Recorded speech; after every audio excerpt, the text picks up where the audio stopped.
นะโมพุทธายะสิทธัง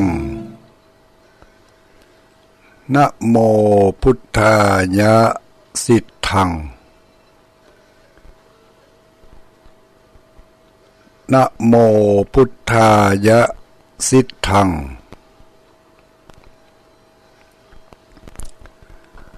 นะลูดโมถอนพุทธอดทาลุดยะตุกสวหายนะลูดโมถอนพุทธอดทาลุดยะตุกสวหายนะลูดโมถอนพุทธอดทาลุดยะตุกสวหาย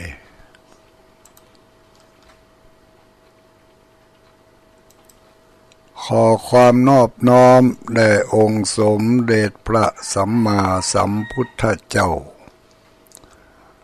ขอน้อมอภิวาทแด่พระสัทธรรมเจ้าขอน้อมนมัสการพระอริยสงฆ์เจ้าขอถวายความเคารพท่านพระคุณเจ้าท่านเจ้าคณะพระสังฆาธิการท่านครูบาอาจารย์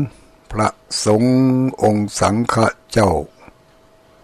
ทุกรูปทุกตนทุกองค์เจริญสุขเจริญพรสวัสดีอรุณสวัสดิ์ญาติโยมสาธุชนพุทธบริษัททุกคนทุกท่าน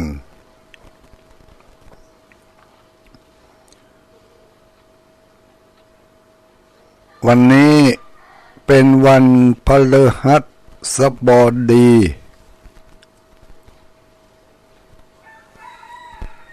วันพฤหัสบดีโอ้พอปฏิทินผิดแล้วกันนี่วันที่สอง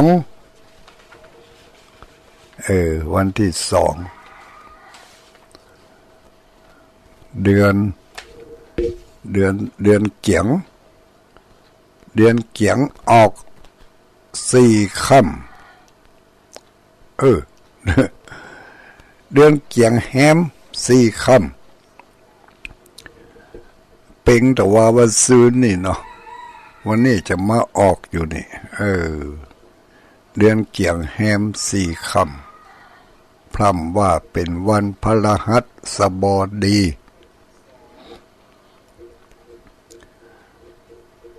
เดือนเกียงเดือน1เดือนอ้าย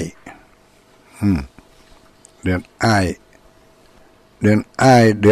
อนหน้านี่ก็เป็นเดือนยี่ก็เดือน2เนาะยี่ก็คือ2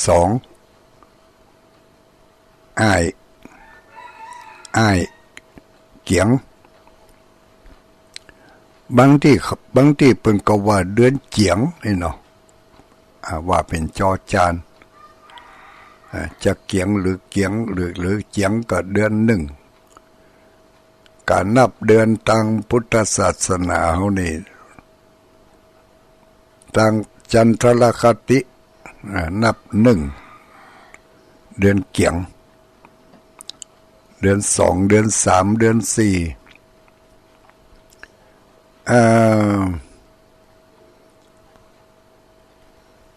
ตื่นเจ้ามาล้างหน้าด้วยน้ำใสล้างจิตล้างใจโดยน้ำพระธรรมล้างหน้าด้วยน้ำใสๆล้างจิตล้างใจโดยน้ำพระธรรมมีความจำเป็นการชำระล้างจิตใจ การเตรียมตัวเตรียมใจตั้งสติไว้ให้ดี ก่อนที่จะไปผจญกับอารมณ์ภายนอกหลังจากที่เราตื่นมาแล้ววันนี้เราจะได้ไปพบปะกับอารมณ์อย่างใดในอายตนะทั้งหกของเรานี่ก็คือตั้งหูตั้งตาหูตาจมูกลิ้นกายใจทั้งหมดนี่6อย่างจะได้เปิดประตูทั้ง6เปิดประตูทั้ง6ที่จะรับอารมณ์ต่างๆเข้ามาก็มีการป้องกันเอาไว้เตรียมตัวเตรียมใจที่จะป้องกัน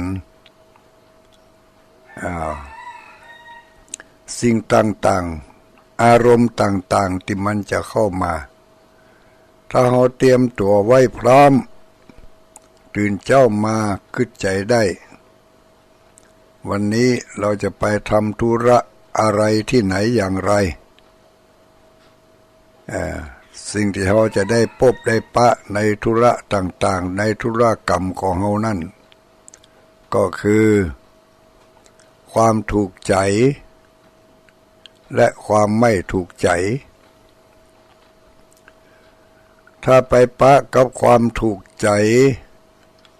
ก็เกิดความม่วนสบายความม่วนความสบายโล่งอันนี้ก็ประมาทบ่ได้ก็ต้องระมัดระวังไว้อยู่เหมือนกันถ้าไปปะใส่อารมณ์ที่ถูกอกถูกใจม่วนอกม่วนใจ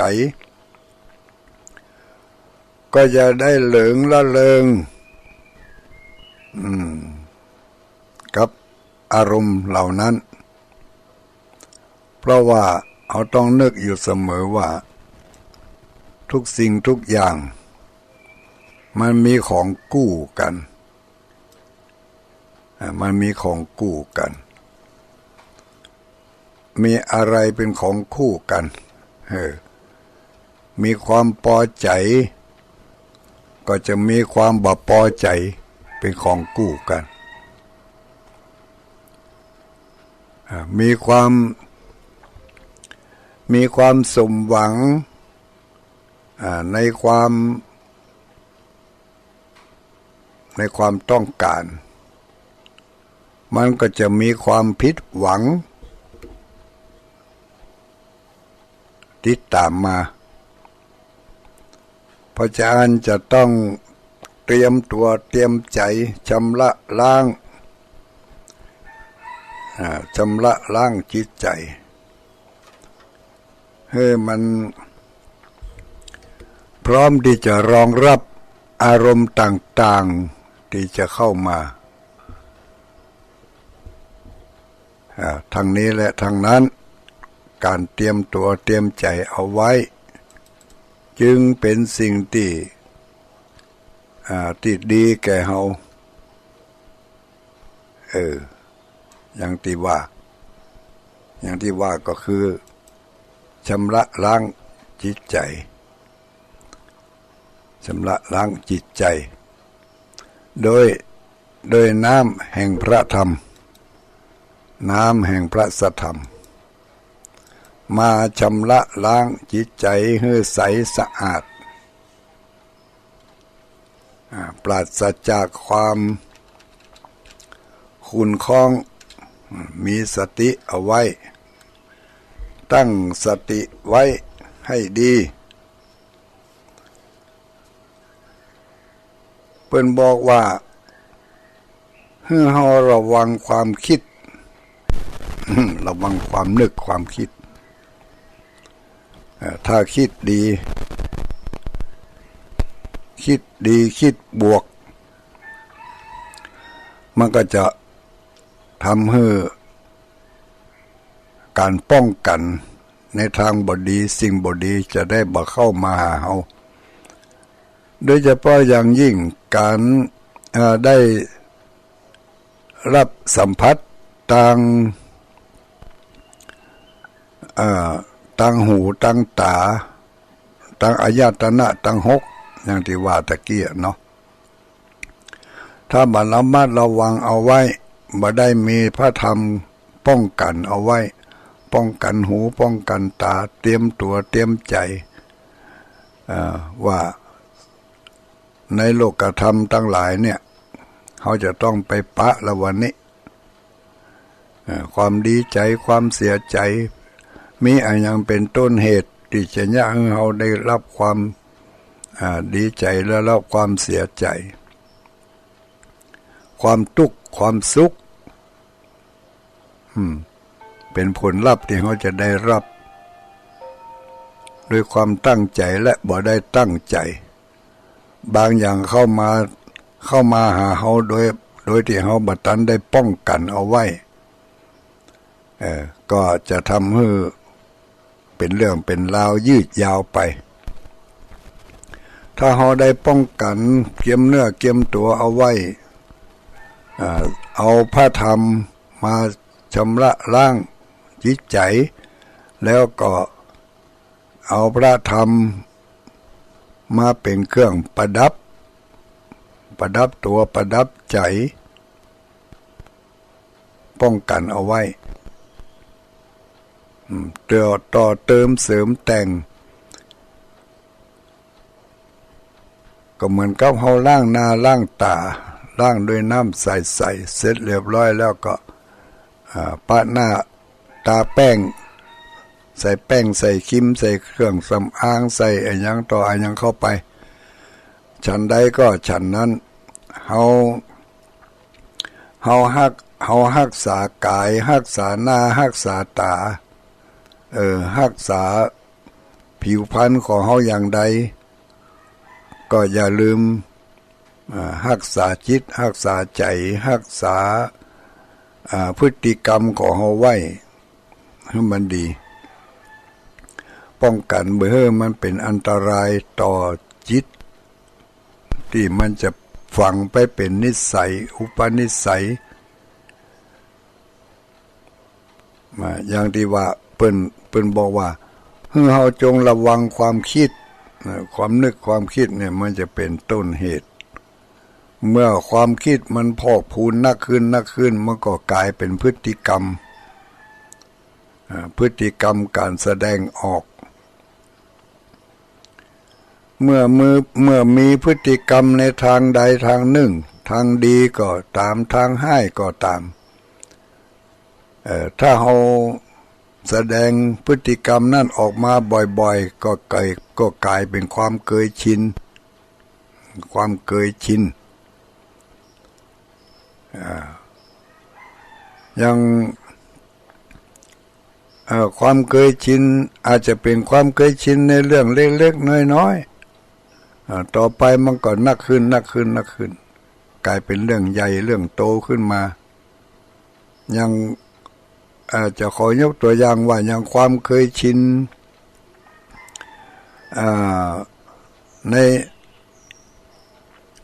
ในศีลเนาะในศีลข้อหนึ่งศีลปาณาติบาตความเคยชินมีความเคยชินการฆ่าสัตว์ตัดชีวิตการทำร้ายการเบียดเบียนคนเบียดเบียนสัตว์ที่แรกความเคยพฤติกรรมของอาจจะมีการจากน้อยๆแล้วก็จะกลายเป็นเรื่องใหญ่ๆขึ้นไปเขานั่งอยู่ยืนอยู่มีแมงมียุงเข้ามาตอมมาไต่มีมดมาตอมมาไต่เนาะแล้วเขาก็ตบมัน เขาตบยุง ตบยุงบี้หมดนะอันนี้ถ้าเนี่ยบ่อยเข้าเฮาก็บ่หันบักมามันก็เหมือนไปมันก็กลายเป็นความเคยชินความเคยชินนี้เฮาก็จึงบ่ฮู้เฮาจึงบ่สำนึกในเรื่องของว่ามันจะเป็นบาปครับบ่เป็นบาปครับนี่บ่ได้เกิดหรอกเพราะมันเคยชินรู้สึกปุ๊บก็ตบเบะรู้สึกปุ๊บก็ตบเบะจากสัตว์เล็กสัตว์น้อยที่เฮาเคยฆ่าเคยเบียดเคยบี้เคยเบียดเบียนมดมันมาไต่เฮานี่เฮาก็บี้มันบีบมันหรือว่าตบมันแทนที่เขาจะเคลียร์มันก็มาไต่บ่ได้หรอกนี่นะถ้ามันกึดได้นะเนาะบ่ฮู้มันอาจจะกึดอยู่บ่ฮู้ก็เขาก็ไต่มันบ่ได้นี่มันจะได้ว่าต้องมาฆ่าเฮาตัวเนี่ยถ้าสมมติว่ามีสัตว์ใดสัตว์หนึ่งยังเป็นจ้างเป็นจ้างเป็นม้าเป็นอะไรอย่างตัวเฮาน้อยหมดอีแล้วเฮาขึ้นไปขี่จ้างขี่นั่นถ้ามันกึดจะฆ่าเฮากึดจะเนี่ยอย่างเฮาจะเบียดเฮาก็ได้แต่มันก็จะบ่หันมันยะเฮาอีน่ะ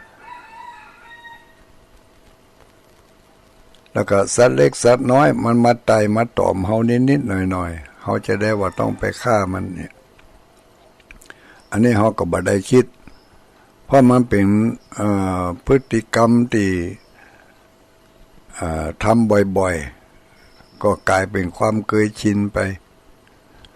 เมื่อเฮาเคยชินต่อสัตว์เล็กสัตว์น้อยต่อไปก็อย่างคนที่เป็นฆ่าสัตว์ที่ตัวใหญ่ขึ้นมาแหมน้อยนี่นะเนาะก็เป็นความเคยชินเมื่อเคยชินนักขึ้นความคิดในเรื่องของความเมตตากรุณาความเอ็นดูสงสารมันก็หายไปมันก็เป็นความเคยชินในเรื่องของการเข็นฆ่าเบียดเบียนจากสัตว์เล็กตัวน้อยๆเป็นมดเป็นยุงขึ้นมาก็เป็นปูเป็นปลาใหญ่ขึ้นมาทำน้อยก็เป็นเป็ดเป็นไก่ใหญ่ขึ้นมาทำน้อยก็เป็นหมาเป็นแมวอย่างหมาอย่างแมวที่มันอยู่กับเฮาเนี่ยเมื่อเฮาอารมณ์ดีเฮาก็ฮักมันเอ็นดูมันแต่พออารมณ์เสียก็เคี่ยนมันตีมันบุบมันเมื่อเคี่ยนเมื่อตีเมื่อบุบมันบ่อยเข้าก็กลายเป็นความเคยชินก็เมื่อความเคยชินในเรื่องของการบุบการตีนักขึ้นความเมตตากรุณาความฮักความเอ็นดูมันก็จะเริ่มจืดจางไปหายไปในที่สุดก็ความโหดร้ายก็เข้ามาแทนอย่างเล็กๆน้อยๆก็ขาดการให้อภัยมีแต่สิ่งที่บ่พออกบ่พอใจเข้ามาแทนที่ความเมตตาความเอ็นดูอันนี้แปลว่าพฤติกรรมแสดงออกเมื่อพฤติกรรมแสดงออกนักขึ้นก็กลายเป็นนิสัยกลายเป็นความเคยชินความเคยชินขาดการยับยั้งขาดการสำนึกกลายเป็นนิสัยสันดาน เป็นนิสัยก็ลงไปเป็นสันดาน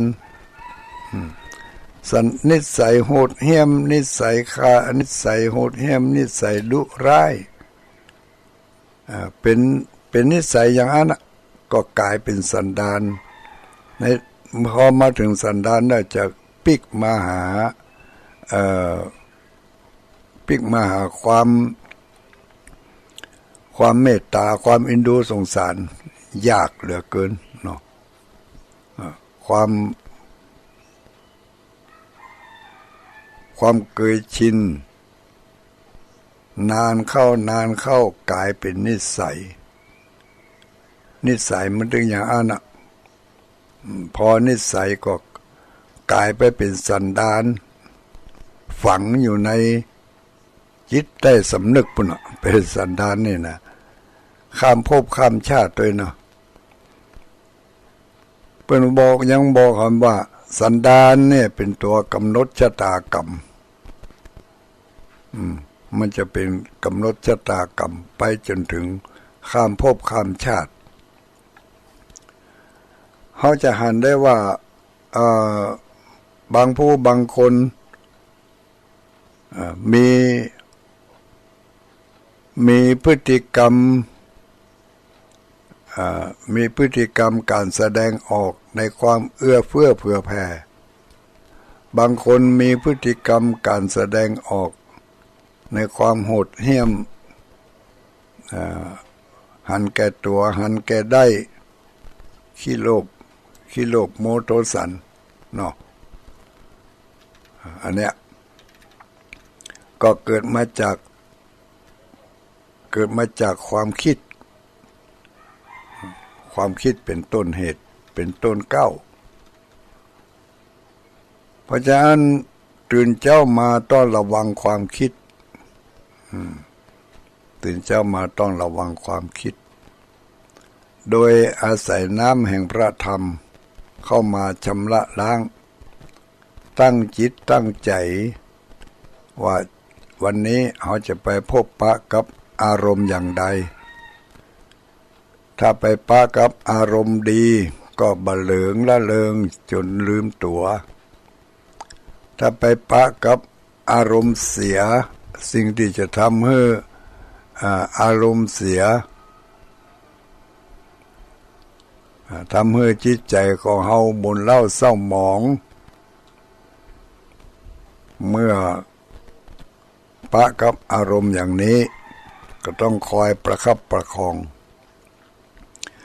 อย่าให้มันได้แสดงออกซึ่งพฤติกรรมในทางที่บ่เหมาะบ่สมในทางที่ไม่เหมาะไม่ควรไม่เหมาะไม่สมควร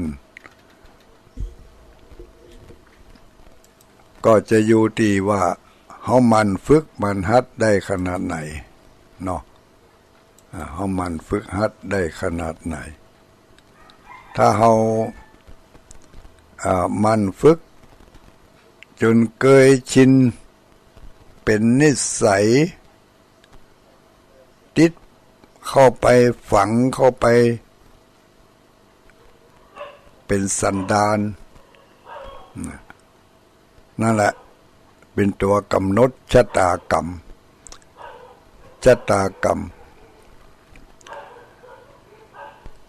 เขาจะเป็นคนดีจะเป็นคนให้เริ่มต้นมาจากความคิดบ่มีการยับยั้งชั่งใจบ่มีน้ำธรรมคอยชำระล้างคอยระมัดระวังก็จะทำให้เป็นความเคยชินแสดงออกอย่างใดก็อย่างนั้นเขาลองสังเกตพอเวลาเขาไปสนทนาปราศัยกับเพื่อนกับฝูงกับคนรอบข้างของเขาเมื่อไปปะกันใหม่ๆปะกันครั้งแรกเป็นอย่างใดพออู้กันไปอู้กันมาเขาจะสังเกตหันความเคยชินของเขา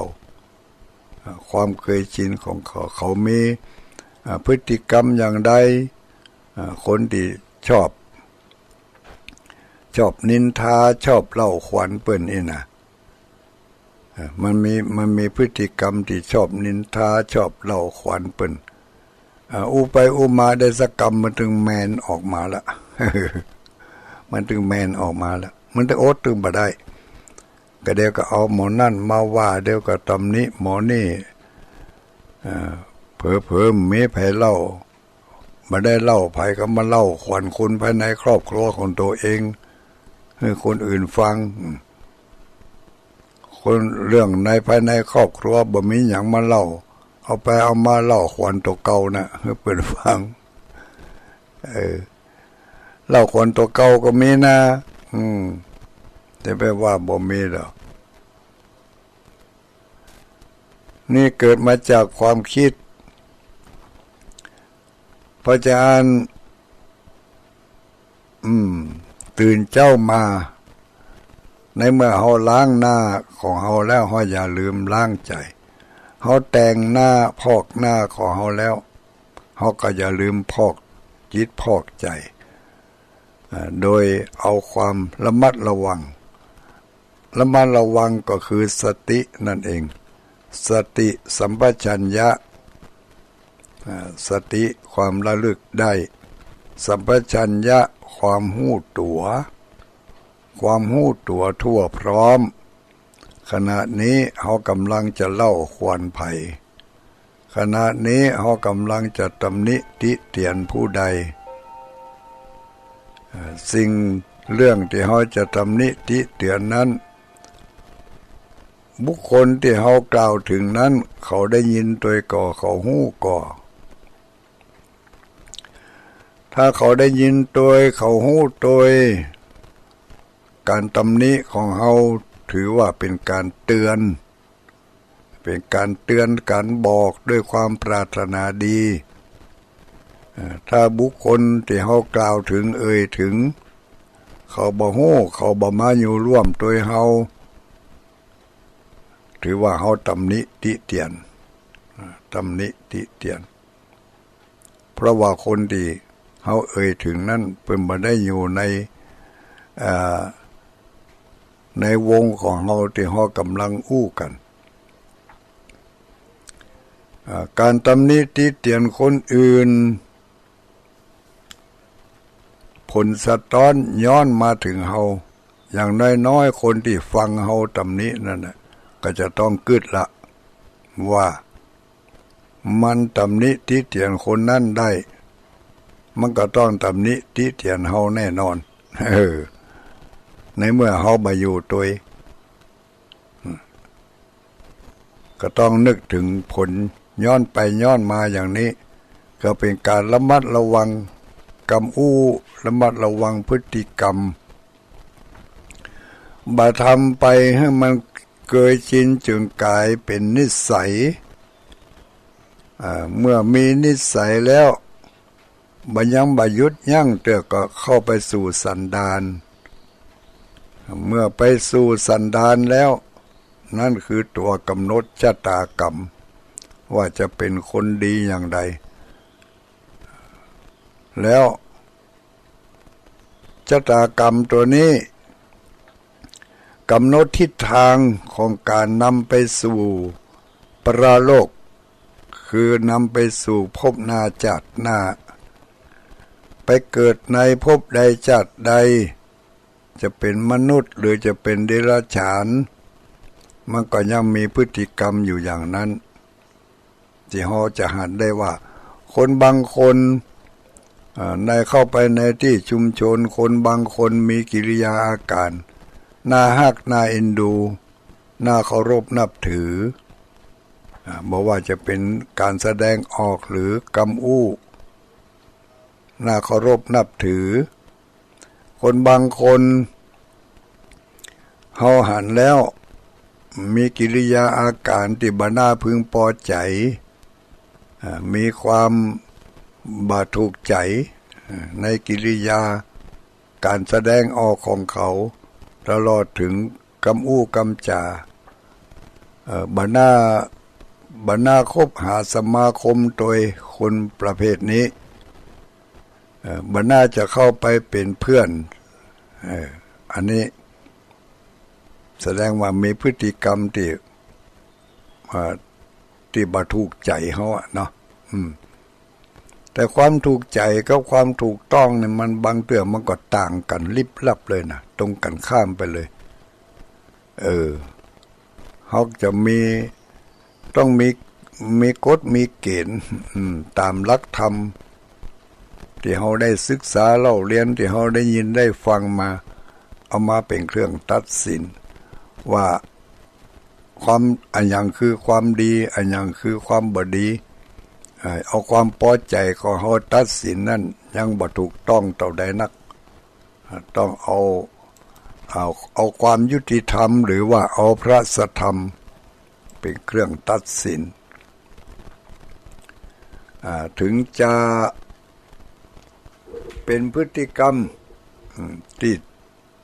ที่เหมาะสมเพราะฉะนั้น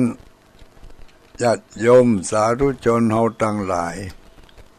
ตื่นเจ้ามาล้างหน้าด้วยน้ำใสล้างจิตล้างใจโดยน้ำพระสัทธรรมของพระสัมมาสัมพุทธเจ้าการที่จะเอาน้ำพระสัทธรรมของพระสัมมาสัมพุทธเจ้าเข้าไปปรับพฤติกรรมของเฮาปรับความคิดของเฮาได้ก็ต้องมันฟังมันอ่านมันสนใจนี่ก็จะเป็นจะกลายเป็นนิสัยเกิดจากความคิดในทางที่คิดว่าจะฟังคิดว่าจะฟังแล้วก็จะได้ความรู้ความเข้าใจจากการฟังนั้นนำไปประพฤติปฏิบัตินำไปฝึกหัดควบคุมความรู้สึกควบคุมอารมณ์ต่างๆของเราให้มันแสดงออกในทางที่ดีที่งามที่เหมาะสมบ่อยๆเข้า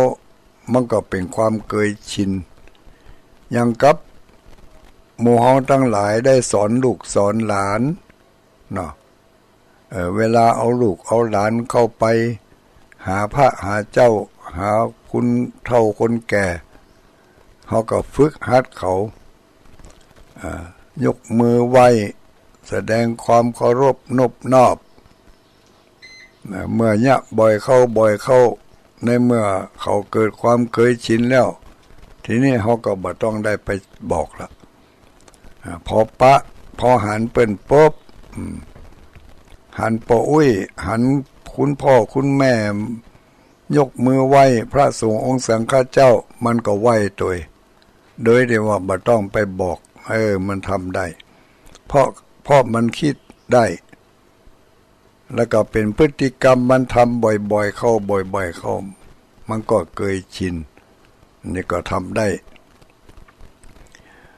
ในเมื่อทำได้หลายๆเตื้อฝังไว้เป็นนิสัยติดไปเป็นสันดานในทางที่ดีที่ถูกต้องสันดานนั้นจะกำหนดชะตากรรมคือชะตากรรมถ้าสันดานในทางที่ดีก็เป็นกำหนดทิศทางของการดำเนินชีวิตเป็นไปในทางที่ดีมีชะตากรรมในทางที่ดีก็จะนำเขาไปสู่ในทางที่ดีได้ข้ามภพข้ามชาติไปเลยอย่างนี้ดังนั้นตื่นเจ้ามาล้างหน้าด้วยน้ำใสล้างใจโดยน้ำพระสัทธรรมก็อันดับแรกก็คือระมัดระวังเรื่องความนึกความคิดถ้าคิดสร้างสรรค์คิดดีคิดในทางที่เป็นประโยชน์ก็จะคิดบ่อยเข้าก็จะเป็นพฤติกรรมอย่างนั้นพฤติกรรมการแสดงออกทางกายทางวาจาบางคนก็ปากม่วนจาหวานเหมือนน้ำตาลน้ำอ้อยบางคนก็ปากสวกปากเจ็บเหมือนกินพริกกินข่างมาจากไหนนะเมื่อทำบ่อยๆก็กลายเป็นความเคยชิน ติดไปเป็นนิสัยพอเป็นนิสัยแล้วนี่แก้ยากละแก้ยากละ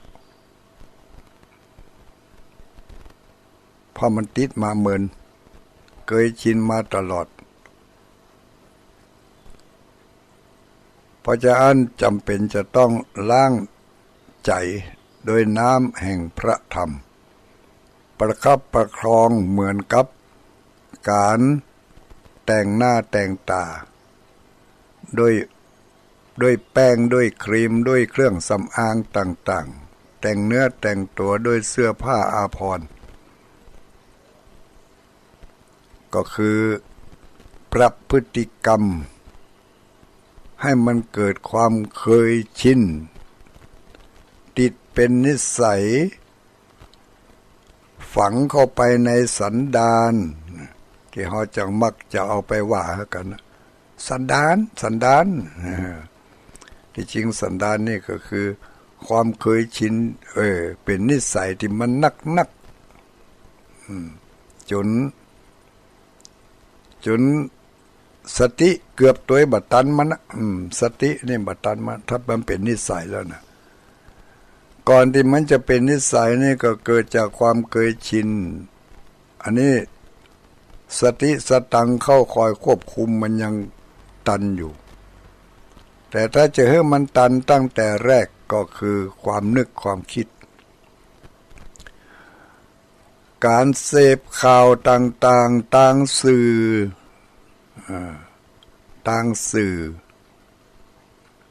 ถ้าเป็นข่าวดีปลื้มใจถ้าเป็นข่าวร้ายเศร้าใจความปลื้มใจความเศร้าใจมันมีผลต่าง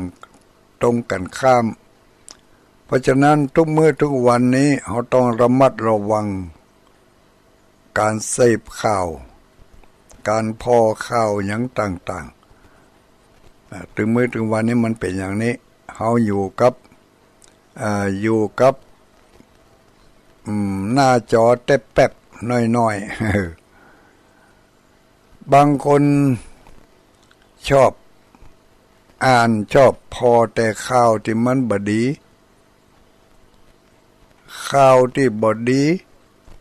มันก็เกิดสร้างความคิดในทางที่บ่ดีให้เกิดขึ้นกับเฮาความคิดที่มันบ่ดีมันก็โตยไปเพราะมันโตยสื่อนั่นจะนำเฮาไปถ้าเฮาบ่มีความระมัดระวังเฮาก็ต้อง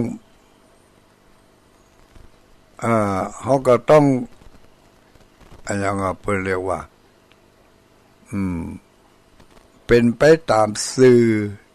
ที่เขาเสนอมาถ้าเฮาเสพนักเข้าขาดความยั้งคิดเฮาสังเกตตัวเฮาได้ง่ายๆอย่างที่เฮา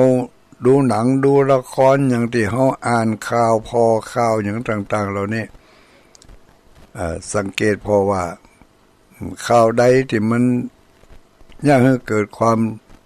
ดีใจม่วนใจสบายใจข่าวนั้นก็เป็นการเสพข่าวนั้นก็เป็นไปใน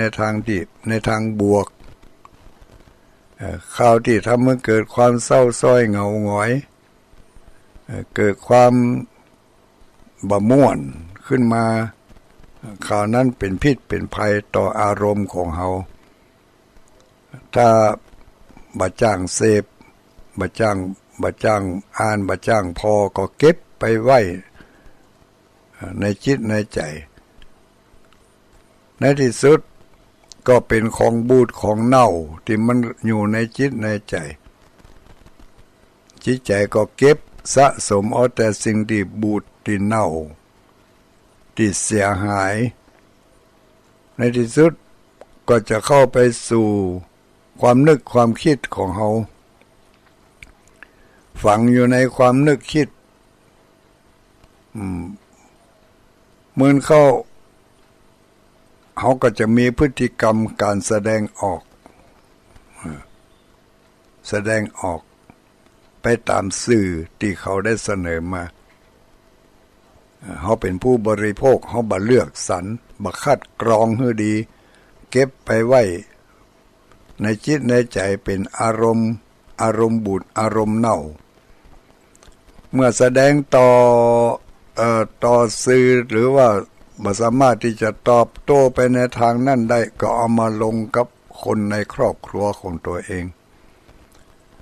เอาความบูดความเน่าจากที่เขาได้เสพมาฝังอยู่ในจิตในใจกลายเป็นนิสัยสันดาน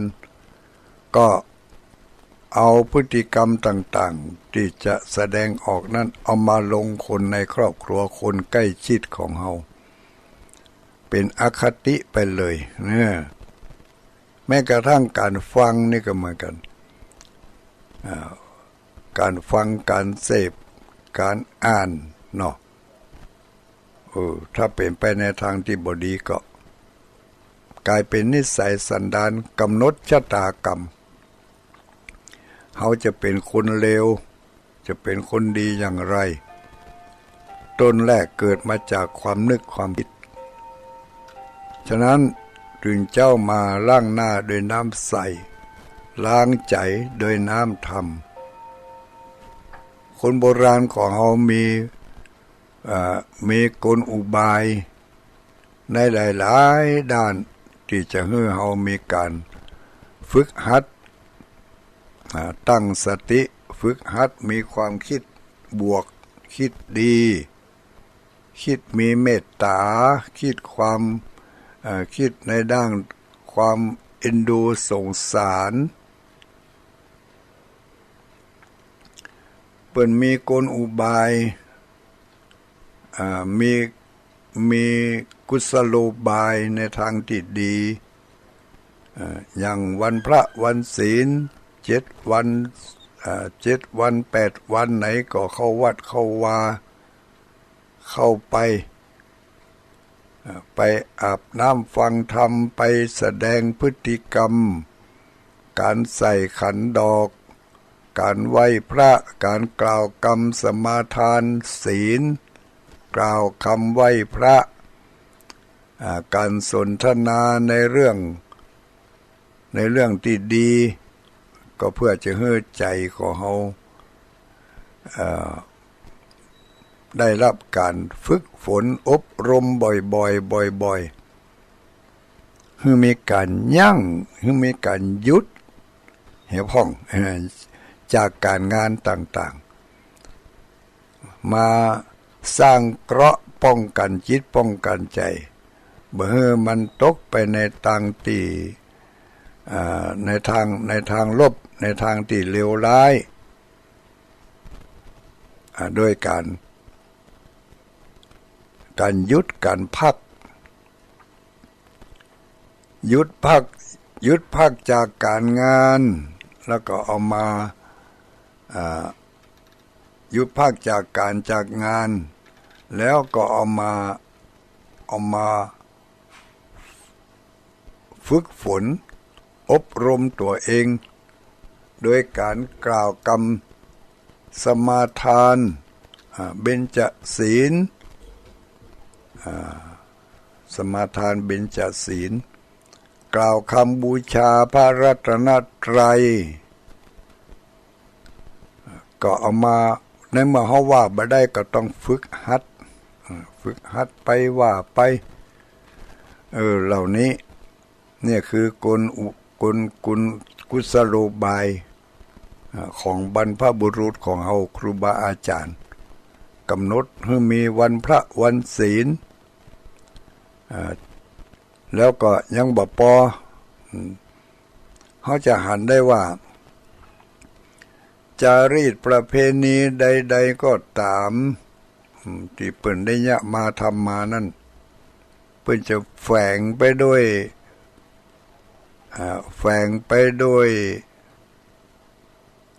ความคิดในทางที่ดีเนาะ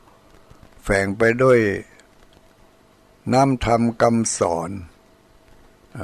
จะแฝงจะแฝงติดไปในพิธีกรรมต่างๆบ่ว่าจะเป็นจารีตประเพณีอันใดก็ตามของคนเมืองเฮานี่เฮาลองสังเกตพอเถอะ เป็นพิธีกรรมที่แฝงไปด้วยน้ำธรรมคำสอนของตั้งพระพุทธศาสนาบอกว่าจะเป็นจารีตเหตุห้อยอันใดอย่างที่ทุลุงเคยว่าบอกว่าจะเป็นพิธีกรรมเลี้ยงผีเลี้ยงสางเลี้ยงเจ้าป่อเจ้าแม่อันยังก็แล้วแต่เรื่องนะ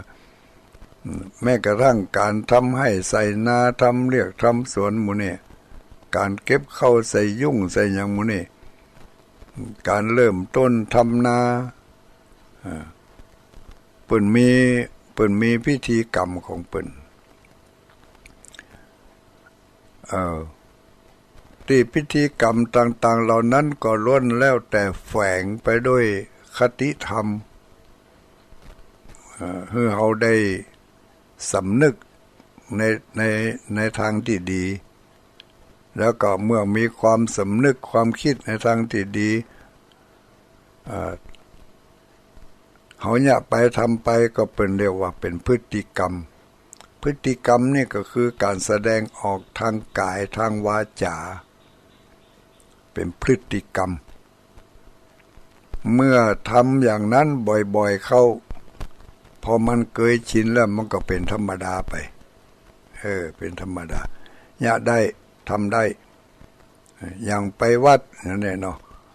ไปวัดต้องมีข้าวตอกดอกไม้ไปโตยเนี่ยเมื่อคิดได้อย่างนี้ต้องมีข้าวตอกดอกไม้ไปก็วันต่อไปวันพระต่อไปก็ต้องเสาะหาข้าวตอกดอกไม้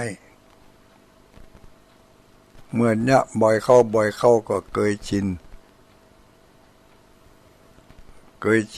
ก็เป็นนิสัยเมื่อมันเคยชินแล้วก็บ่ต้องได้ไปแต่งบ่ต้องได้ไประมัดระวังมันนักบ่ต้องไปกึดถึงมันนักมันจะเป็นไปของมันเองนะอย่างกับญาติโยมทั้งหลายที่ขับรถอย่างนี้เนาะเมื่อเอารถจักรยานรถถีบมาฝึกหัดขี่หัดขับนี่เมื่อใหม่ๆก็ขึ้นก็ตกพอขึ้นไปได้หลายๆเตือเข้าก็กำลังกลับไปได้แล้วขี่รถขี่ไปเอาไปเอามาสะมือเหกข้างหนึ่งก็ยังได้อยู่บางคนได้สะมือได้บ่อยเข้ามือแหมข้างหนึ่งเอาไปถือไปกำอันยังก็ได้บางคนยังแบกไม้ข้างหนึ่งแบกไม้มือข้างหนึ่งกำรถเล่งไปเนี่ยมันก็ยะได้เพราะมันเคยชินมันเข้าก็เป็นนิสัยเวลาคนขับรถบางคนนี่ถ้าขับไปกับกำพวงมาลัยข้างเดียวเพราะมันเคยชินกำข้างเดียว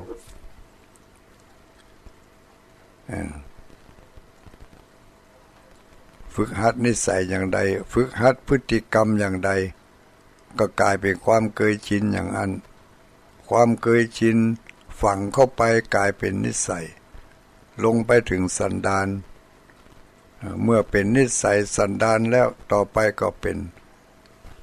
การกำหนดชะตากรรมแห่งชีวิต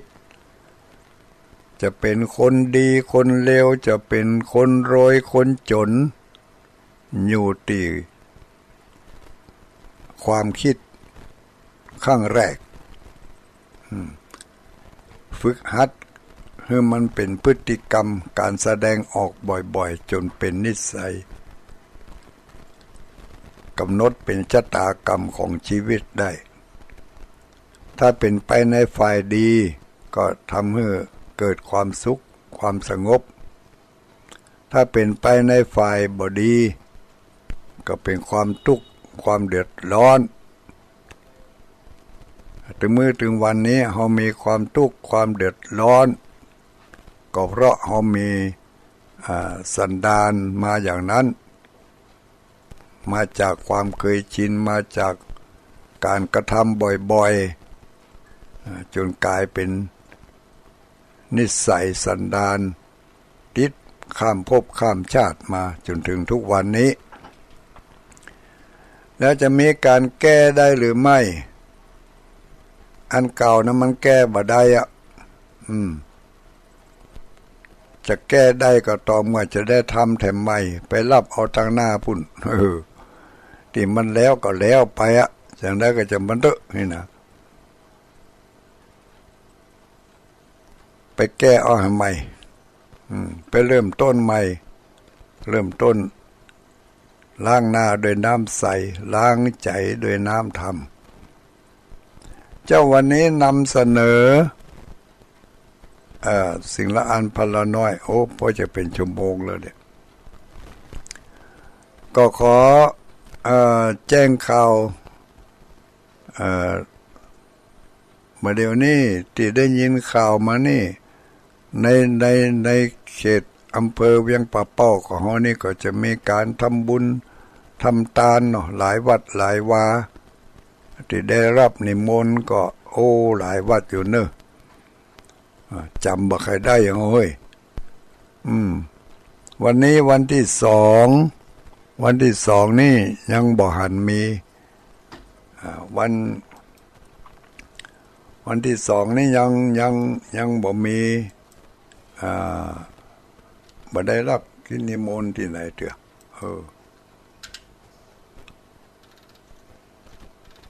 วันที่สามก็ยังบ่หันมีเฮ้ยวันที่สี่วันเสาร์นี่มีหลายตีวันเสาร์นี่นับแต่ทางเหนือลงไปก็จะมีวัดไหนนั่นวัดตรงห้าก็มีเฮ้ยวัดตรงห้าวัดป่างิ้ววัดปางอายวันเสาร์นี่นะอันนี้จะมีงานกฐินพ่องงานสลากพ่องวันที่ห้าก็มีแต่เป็นวันไหนจำไม่ได้วันที่หกก็จะเป็นวันพระวันศีลนะกันนั่นวันที่หกก็เป็นวันพระวันศีลวัดอื่นนั้นบ่อาจจะหู้ได้อย่างละเอียดแต่ที่หู้ได้ที่ละเอียดที่จะเชิญชวนศรัทธาญาติโยมมาร่วมกัน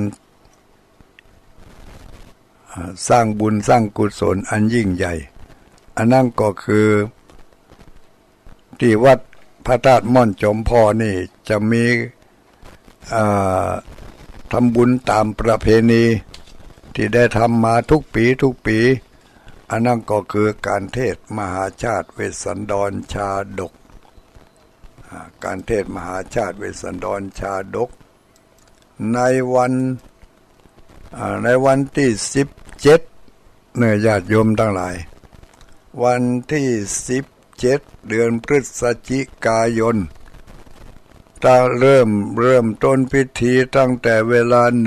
19:30เป็นต้นไปวันที่17เริ่มเวลา19:30จะมีการไหว้พระสวดมนต์แล้วก็จะเริ่มเทศธรรมวัดธรรมที่เป็นบริวารของที่เป็นต้นเก้าที่เป็นบริวารของธรรมมหาชาติเวสสันดรก็จะมีการเทศธรรมมาลัยต้นมาลัยปลายคาถาปันอานิสงส์เวสสันตละนี่เทศในคืนวันที่17อันนี้ก็จะได้นิมนต์ท่านพระนักเผยแผ่ทางคลื่นสีขาวของเฮานี้ได้มาร่วมแสดงธรรมในหลายๆตนหลายๆองค์วันนี้จะได้กำหนดแล้วก็จะได้ให้ละอ่อนขอเอาไปพิมพ์เป็นแผ่นไวนิลใหญ่ๆเอาติดไว้สักตีเนาะมีจะได้กำหนดองค์พระที่จะได้มาแสดงธรรมนี่พระในคลื่นสีขาวของเฮานี่ในกลุ่มคลื่นสีขาวมีทั้งจังหวัด ชียงรายจังหวัดลำปางจังหวัดเชียงใหม่จังหวัดลำพูนได้ไปนิมนต์ท่านพระคุณเจ้าหลายตนหลายองค์แล้วก็